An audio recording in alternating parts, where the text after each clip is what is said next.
everyone, Comic Reviewer here. This time reviewing on Radioactive Man, issue number 1. Now, as you know, Radioactive Man is the Simpsons universe version to Superman, and is one of Bart Simpson's favourite comic books. Now, the cover I've got is the variant cover, which glows in the dark. Now, as soon as I put something underneath, it sort of glows a bit, showing the kind of detailed body. And yeah, let's get on with the story. Now, keep in mind it does follow the events from the Simpsons episode 3 in the comic book, and we're introduced to the origin of Radioactive Man, where everyone says, everyone in high society is here tonight, and why, who is that handsome fellow? He arrived all alone. That's young Clyde Kind the Third. He's quite a playboy. He probably couldn't decide which girl to ask for. And so he asks the girl, he asks his crush Gloria, saying, why won't you go out with me? Because you'll never amount to anything, Clyde. You're just a fabulous associate. And even his father asks him when he'll settle down and make something of himself. And he's like, Pops, I've only been out of school for 5 years. Can't a guy have a little bit of fun? So he realises that both Gloria and his father think of him as a slob and decide to do something better. And even gets a job at the radio station saying, how about dinner and a show tonight, Gloria? Sorry, Clyde, I have to work. I'm going out to Blatter Labs to cover the test on your father's new mega bomb. Jeez whiz, now even my own father is beating my time. Ed, I take that assignment labs tonight after all. And so he sees that two hired goons are talking, and also talks about that his father hasn't paid him his allowance, and decides to go see him. And you've got the two goons saying, hands up, everybody. Who do you? These are going to detonate your mega bomb, Dr. Klein. Then we steal your top secret test data and deliver it to our scientists, comrades behind the metal curtains. And so he sees that a roadblock's closed and all that, and decides to head into the town. I get it because it's dark that you couldn't see the sign, but shouldn't there be duct tape around the town to make sure nothing happened? So they decide to activate the bomb. Clyde has a look around the town and goes on top of a tower where he sees the mega bomb and tries to get out quickly and gets his pants caught on barbed wire, which is much different from the Radioactive Man comic in the Simpsons one. In it, he was wearing some normal base clothes, well in this one he's just wearing a suit and stuff. He's like, my pants caught on barbed wire! Good lord! And ends up getting blasted by radiation. He's like, I'm alive, but how? The explosion should have polarized me. Darn, and that was my new tux too. Huh? My cello, that's on my head. And he said that part of the shrapnel had impaled onto his head, which acts kind of like an antenna. Now, this kind of bothers me because it will be a dead giveaway because he has to wear a hat constantly. And he decides to get in back to his car and realises he has super strength, the ability to fly, and even goes against the henchman. But after getting caught up in some cloth, and even defeats the henchman, but decides to cover his head with a hat to avoid suspicion.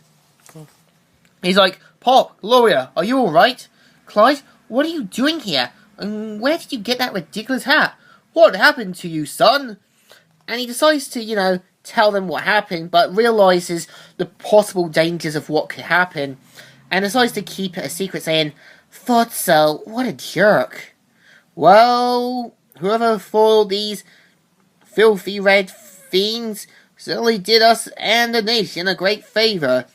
And after talking to himself last night, saying that he will now use his powers for responsibility, and becomes Radioactive Man. So the next the next issue you've got is Dr. Crab, Comics.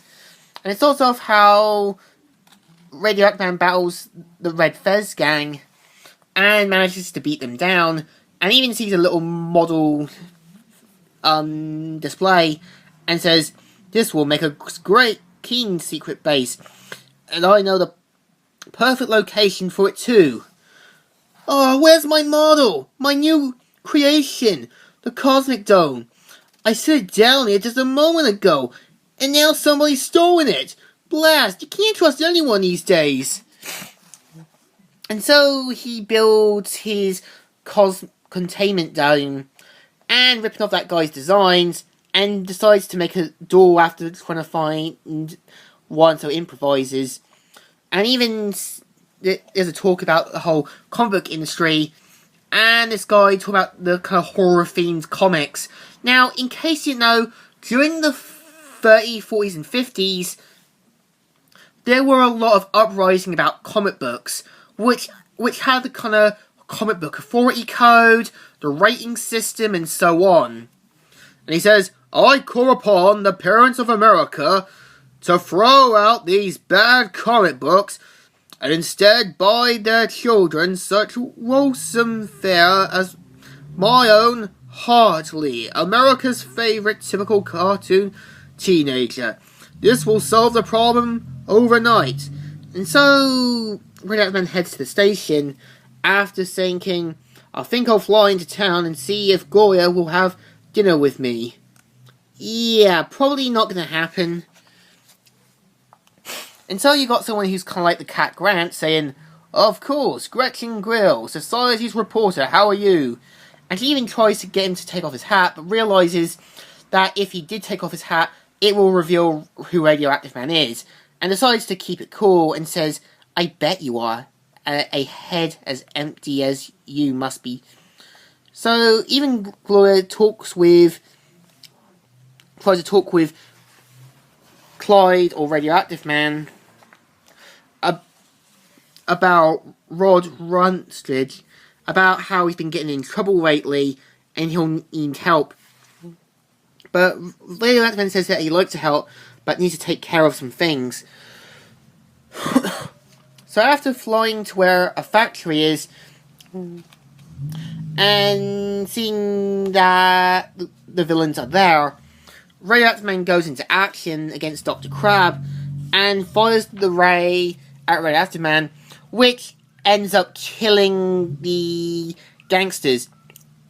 This reminds me of Batman Beyond, where Terry McGinnis killed some henchmen in the episode Winning Edge, unknown as of yet. And so, after looking around, he sees Rod there and takes him back after mistaking him thinking he bought the TV. And even meets his grandmother.